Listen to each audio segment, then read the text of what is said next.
ഹൃദ്രോഗം വന്നു കഴിഞ്ഞാൽ പലപ്പോഴും മരുന്നുകൾ സ്ഥിരമായിട്ട് കഴിക്കേണ്ടി വരും. അതല്ലെങ്കിൽ ചില ആളുകൾക്ക് ആൻജിയോപ്ലാസ്റ്റി വേണ്ടി വരും, ബൈപ്പാസ് വേണ്ടി വരും. എന്നാൽ ഇതിലൊരു തെറ്റിദ്ധാരണ പലർക്കും ഉണ്ടാവാറുണ്ട്. ആൻജിയോപ്ലാസ്റ്റിയോ ബൈപ്പാസോ ചെയ്ത് ബ്ലോക്ക് നീക്കി കഴിഞ്ഞാൽ എല്ലാ പ്രശ്നങ്ങളും കഴിഞ്ഞു എന്നുള്ളത്. ഇതുപോലെയുള്ള തെറ്റിദ്ധാരണകളും അതിന്റെ പരിഹാരവും എന്തൊക്കെയാണെന്ന് നമുക്ക് നോക്കാം. ഞാനൊരു ഉദാഹരണം പറയാം. ഹൃദയ രക്തധമനികളിൽ ബ്ലോക്ക് വരിക എന്നുള്ളത് ഒരു മെയിൻ ഹൈവേയിൽ ഒരു കൺസ്ട്രക്ഷൻ നടക്കുകയാണ്. ഈ നിർമ്മാണ പ്രവർത്തനത്തിന്റെ ഭാഗമായി അവിടെ കുറെ വേസ്റ്റുകൾ അടിഞ്ഞുകൂടുകയാണ്. അപ്പോൾ തുടക്കത്തിൽ സൈഡിലൂടെയുള്ള വഴിയിലൂടെയൊക്കെ വണ്ടി ഇങ്ങനെ കടന്നു പോകും. ഇതുപോലെയാണ് രക്തധമനിയിൽ ബ്ലോക്ക് വരുമ്പോൾ രക്തോട്ടം കുറേശ്ശെ സൈഡിലൂടെയൊക്കെ പോകുന്നുണ്ടാവും. എന്നാൽ ഒരു പരിധി കഴിയുമ്പോൾ ട്രാഫിക് ഭയങ്കര സ്ലോ ആണ്. പതുക്കെ മുഴുവനായിട്ട് വേസ്റ്റ് നിറയുമ്പോൾ ട്രാഫിക് കംപ്ലീറ്റ്ലി ബ്ലോക്ക് ആവുകയാണ്. ആ സമയത്ത് നെഞ്ചുവേദന വരാം, അറ്റാക്ക് സംഭവിക്കാം. ആൻജിയോപ്ലാസ്റ്റിയിലൂടെ നമ്മൾ ചെയ്യുന്നത് ഈ റോഡിലുള്ള എല്ലാ വേസ്റ്റും ഓരോന്നോരോന്നായി എടുത്തു മാറ്റി കംപ്ലീറ്റ്ലി ക്ലീൻ ആക്കി വേസ്റ്റ് ഇല്ലാത്തൊരു പുതിയ റോഡ് ഉണ്ടാക്കണം. എന്നിട്ട് വേസ്റ്റ് വീണ്ടും വരാതിരിക്കാനായിട്ട് ചുറ്റും ഇരുമ്പ് കൊണ്ട് ഒരു വലയിടുന്ന പോലെയാണ്, സ്റ്റെൻഡ് ഇടുകയാണ്, വീണ്ടും വേസ്റ്റ് റോഡിലേക്ക് വീഴാതിരിക്കാൻ വേണ്ടിയിട്ട്. ഇനി ബൈപ്പാസ് ഓപ്പറേഷനിൽ എന്താണ് ചെയ്യുക? ഈ റോഡിലെ കേടുപാടുകളോ വേസ്റ്റുകളോ നീക്കുന്നില്ല, പക്ഷേ നല്ല പുതിയ മറ്റൊരു റോഡ് ഇതേ ഭാഗത്തേക്ക് പോകാൻ വേണ്ടിയിട്ട് ഉണ്ടാക്കുകയാണ്, കാലിൽ നിന്നോ നെഞ്ചിൽ നിന്നോ പുതിയ നരമ്പെടുത്തിട്ട്. അപ്പോൾ ഇനി ഞാൻ പറയുന്ന ശ്രദ്ധിച്ച് കേൾക്കുക. നമ്മൾ അറിയേണ്ട കാര്യം, അഥീറോസ്ക്ലെറോസിസ് എന്ന് പറയുന്ന ബ്ലോക്കിന്റെ അസുഖം ശരീരത്തിൽ ഒരിക്കൽ വന്നു കഴിഞ്ഞാൽ പിന്നെ അത് നമ്മളെ വിട്ടുപോകില്ല. അതുകൊണ്ട് തന്നെ ഈ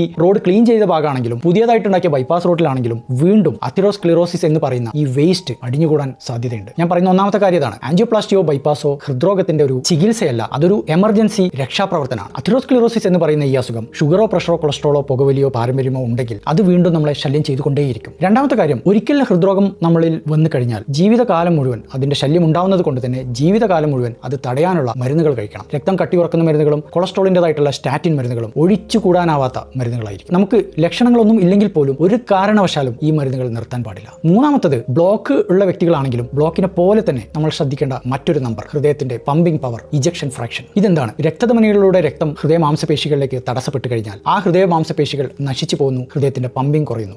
പലരും ഹൃദയത്തിൽ ബ്ലോക്ക് ഉണ്ടെങ്കിലും ആൻജിയോപ്ലാസ്റ്റിയോ ബൈപ്പാസോ ചെയ്യില്ല. അങ്ങനെയുള്ളവർക്ക് ഹൃദയ മാംസപേശികൾ പെർമനന്റ് ആയിട്ട് നശിച്ചു പോകാനുള്ള സാധ്യതയുണ്ട്, ഹാർട്ട് ഫെയിലിയർ വരാൻ സാധ്യതയുണ്ട്. ഇനി ബ്ലോക്ക് ഉണ്ടായിട്ട് തന്നെ ഒരുപാട് കാലം കൊണ്ട് നടന്ന് വളരെ വൈകി ആൻജിയോപ്ലാസ്റ്റിയോ ബൈപ്പാസോ ചെയ്ത് കഴിഞ്ഞാലും പമ്പിംഗ് തിരിച്ചു കിട്ടണമെന്നില്ല. നാലാമത്തത്, ഒരിക്കൽ ഹൃദ്രോഗം ഡയഗ്നോസ് ചെയ്ത് കഴിഞ്ഞാൽ ജീവിതശൈലി പൂർണ്ണമായിട്ടും മാറ്റിയേ മതിയാവും. നമ്മളൊരു വീട് ക്ലീൻ ചെയ്യുന്ന പോലെയാണ്. ആൻജിയോപ്ലാസ്റ്റിയും ബൈപ്പാസൊക്കെ ചെയ്ത് വീട് മുഴുവനായിട്ട് ക്ലീൻ ആക്കി വെച്ചു. എന്നാൽ വീടിന്റെ വാതിലും എല്ലാ ജനലുകളും നമ്മൾ 24 മണിക്കൂറും തുറന്നിടാന്നിരിക്കാം. ഒരാഴ്ച കഴിയുമ്പോഴേക്ക് വീടിനകത്ത് വീണ്ടും പൊടിയും ചളിയും മഴയും എല്ലാം വൃത്തികേടായിട്ടുണ്ടാവും. ഇതുപോലെയാണ് ജീവിതശൈലി മാറ്റാതെ ആൻജിയോപ്ലാസ്റ്റിയോ ബൈപ്പാസോ ചെയ്യുന്നവർക്ക്. ഡയറ്റും എക്സർസൈസും ഉറക്കത്തിലെ ചിട്ടയും സ്മോക്കിങ്ങും ടെൻഷനും ഒഴിവാക്കലും ജീവിതശൈലിയുടെ മാറ്റങ്ങളിൽ പെട്ടതാണ്. ഇപ്പോൾ പലരും ചോദിക്കും, അങ്ങനെയാണെങ്കിൽ ആൻജിയോപ്ലാസ്റ്റിയും ബൈപ്പാസും ചെയ്തിട്ട് ഒരു കാര്യമില്ലല്ലോ എന്നുള്ളത്. അങ്ങനെയല്ല. അതിന്റെ മെച്ചങ്ങൾ എന്തൊക്കെയെന്ന് ഞാൻ പറഞ്ഞുതരാം. ഒന്നാമതായിട്ട്, ആൻജിയോപ്ലാസ്റ്റിയോ ബൈപ്പാസോ ചെയ്ത് കഴിഞ്ഞാൽ മരുന്നുകളുടെ എണ്ണം വളരെ കുറയ്ക്കാൻ സാധിക്കും. രണ്ടാമതായിട്ട്, ആൻജിയോപ്ലാസ്റ്റിയും ബൈപ്പാസും ചെയ്ത് കഴിഞ്ഞാൽ നെഞ്ചിൽ അസ്വസ്ഥത വരുന്ന അഞ്ചൈന എന്ന് പറയുന്ന അവസ്ഥ പൂർണ്ണമായിട്ട് മാറും. മൂന്നാമത്തത്, നമ്മുടെ ജീവിതത്തിന്റെ ക്വാളിറ്റി മാറുകയാണ്. നമുക്ക് പിന്നെ തടസ്സങ്ങളില്ല. നമുക്ക് പറമ്പിലിറങ്ങിയിട്ട് പണിയെടുക്കാം, ജിമ്മിൽ പോവാം, ഫുട്ബോൾ കളിക്കാം, ഭാരമുള്ള ജോലികൾ ചെയ്യാം. ബ്ലോക്ക് നീക്കാത്തൊരു വ്യക്തിയെ സംബന്ധിച്ചിടത്തോളം ഇതെല്ലാം റിസ്ക് ആയിരിക്കുമെന്ന് ഓർക്കുക. നാലാമത്തതും ഏറ്റവും പ്രധാനപ്പെട്ടതും, ആൻജിയോപ്ലാസ്റ്റിയും ബൈപ്പാസൊക്കെ കഴിഞ്ഞാൽ അറ്റാക്ക് വരാനുള്ള സാധ്യത വളരെ കുറവായിരിക്കും.